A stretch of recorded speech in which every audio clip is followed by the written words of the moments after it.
Hey there. I am so excited to talk to you today about how to sell your network marketing products. I was in direct sales and network marketing for about 3 decades. And when God called me to retire so that I could exclusively coach his daughters, I had no idea what I was in for. But I want you to know that those years in the industry, I loved sales, absolutely loved sales. And it wasn't really until I started coaching and discovering how many women don't like sales that this topic of selling became a passion of mine, but from a kingdom perspective, what does it look like as women of faith when we step into sales from a kingdom perspective? So we're going to be talking about that today. I'm going to be giving you some powerful tips, and I'm going to be giving you my favorite three letter word, which means it's a very little word, my favorite three-letter word because it's going to when it comes to selling, because it's going to help you focus on it, and it will transform the way that you look at selling from here forward. So, my name is Gail Root. I'm a Kingdom Business Coach.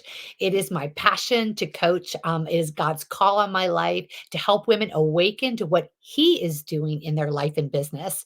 When God calls you to minister in the marketplace, it is because He wants you to be light. He wants you to be hope. He wants you to step into the fullness of what He has for you, which is always way better than anything we could come up with on our own. So today we're going to be talking about how do I sell my direct sales or network marketing products. I don't know about you, but when I was selling and recruiting primarily, I was in I was doing it face to face, right? We didn't have this online marketplace. That was in my direct sales company. But when I got into my network marketing company, everything was online by then. And so I know it can feel like a challenge. And there's a couple things that I'm going to talk about today that are probably going to be very different from what your company or maybe even your upline shares with you and encourages you to do, because I find that many of the things that are taught today in the world when it comes to marketing online and selling your products are actually very uncomfortable.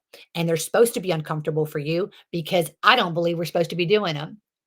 So, we're going to be talking about first ways not to sell.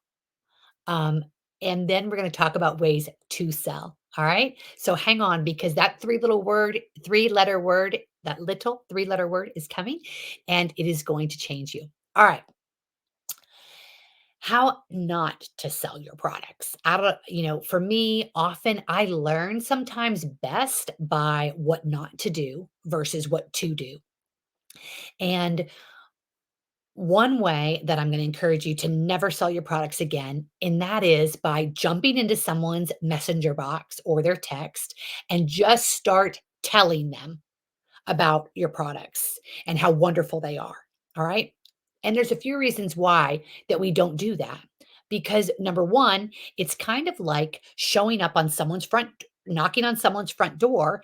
And when they open the door, you just start talking. You, they didn't even say anything yet. All they did was open the door and you're just talking, talking, talking, telling them all about your products. Now, I know that that often is just an excited person. You're excited about your products and you're supposed to be. You're passionate about your products and you're supposed to be. And you're supposed to think that your products can help this person. However, they don't think it yet. And if you start telling them, you are turning them away. You are pushing them away. And this is where we get the phrases feeling salesy, spammy, pushy. Because, Guana, you know what? You are being. So I want you to imagine the next time you go into Messenger or text, however you prefer to reach out to people, you're knocking on their front door. All right. So the first thing that you want to do when you knock on the front door is, "Hi, how are you?" All right. You want to show up genuinely. You want to ask genuine questions. You want to you want to say, "Is this an okay time?" All right. So if you knock on someone's front door and they open it, you're going to introduce yourself and then you're going to say, "Is this an okay time? Do you have a couple minutes?" Now, You might not say those exact words in Messenger, but it's the exact same idea. You're going to say very, very little, and then you're going to ask for permission, if you will, to proceed. All right. This is where so many people get it wrong. And trust me, I did too. If I had $1 for every time I just blew into someone's inbox and left this big old long message, and you know what I told myself? And it's a lie, but this is what I told myself. And I was wrong. I told myself, I'm going to tell them all the things. And if they're interested, they'll get back to me. And if they're not interested, well, I'll move on to the next person. But you know what? I wasn't trying to build a relationship. I wasn't trying to show up as an authentic person who truly cared about them, who was truly genuinely interested in what was going on in their health or wealth or whatever was going on in their life. I was just interested in me, telling them about what I had. And so I was coming from a very self-focused place, but I didn't think so. I thought that I was just doing what I was supposed to do, just give them the information. And but that is not how people want to be treated. They feel disrespected and they feel that it's very inauthentic, it's uncomfortable, and that's why we get the reputation in the industry as spammy, salesy, pushy. All right? So if you don't want to be seen as pushy. If you don't want anyone to ever feel that you are being pushy, here's a newsflash. Don't be.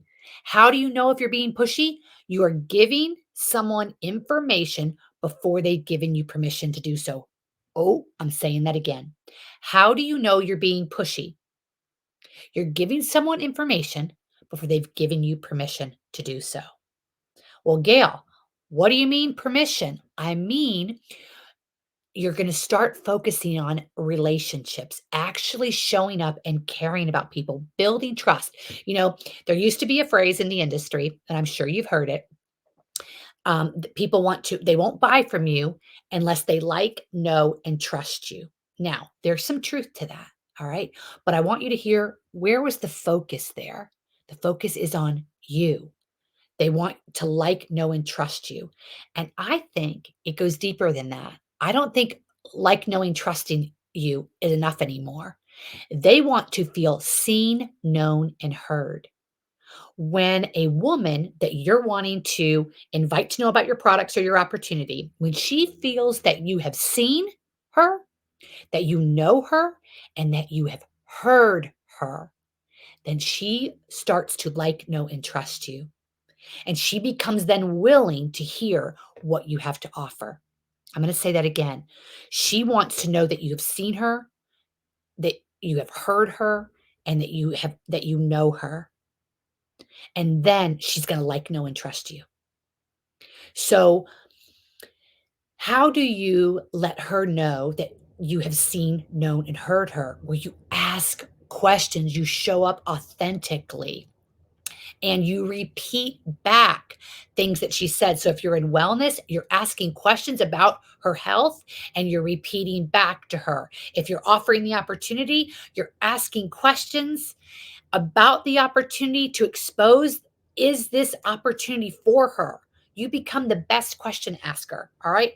So if you're telling her something before she's given permission to, stop that. And listen, if you've done all this, don't be shaming yourself and be like, oh my gosh, I've been doing this all wrong. Girlfriend, so did I. And as a coach, I'm still in sales, but it is my passion now to show up authentically and help other women see that the women that want to work with me, it's because they feel seen, known, and heard. And when we look at why did Jesus come? Of course, he came to give us salvation, but that was just the beginning. He came because he wanted us to be in relationship with him. He came for the intimacy. And so when you start showing up, wanting to be in relationship with people, I'm telling you, your business is going to blow up. Now, here's what the enemy is going to tell you. The enemy is going to be like, that is just going to take too long. Well, here's a news flash. If you think leaving all of these pushy messages is working, I can probably guarantee you they're not. It's not working. And so you need to flip it completely upside down and instead start showing up authentically. All right. Paying attention to who's paying attention. Now, I promised you my favorite three-letter word. So I've, if you haven't heard me say this yet, I'm encouraging you to stop telling her about your products until you have permission. And you're only going to get permission if she feels seen, known, and heard. So you have created a connection. You when you go into someone's inbox, first messages should be very, very short. Very, very short. If you are, if she has to scroll, here's a great one. If she has to scroll to see the bottom of your message, it is way too long. Way too long. Okay. So the my favorite three-letter word, you ready for it? Ask. Ask. Start asking her questions from as simple as how are you today? What's going on? I saw you posted about this. How did it go? I saw you posted your New Year's resolution. How's it going? So the earlier in the relationship, the shorter your messages should be. But the more questions you ask, the more likely it is that she's going to be open to hearing about your products when the time is right.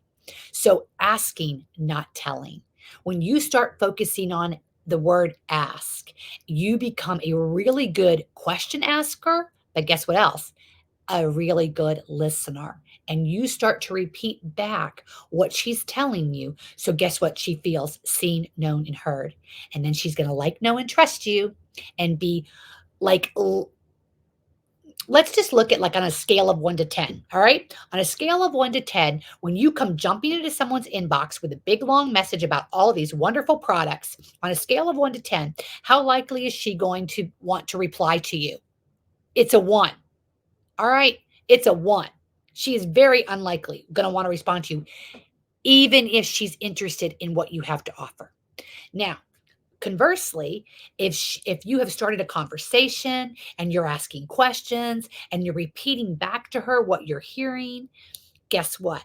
She is going to be very likely to be interested in hearing what you have to say. All right. So it is a game changer, a total game changer. So start focusing on asking, become the best listener and the best question asker. And guess what you will have? Sales, sales, sales. Yes, you will. And guess what the best part is? You will actually be enjoying your business. You will be enjoying the connections that you're making. And guess what? You will not be feeling salesy, spammy, or pushy ever again. So, as we're wrapping up, I want to invite you to just go to gailroot.com and learn more about who I am, what I do, and all the different things that I have to offer you. I have from free events to low paid events to a free app, free podcast, free YouTube channel, free Facebook group. And then there's a course about building your business on kingdom values and coaching programs. So just come inside and see what might be available for you. See if you want to kick the tires, come learn about our community, see what we're all about. And if you're interested, come know more.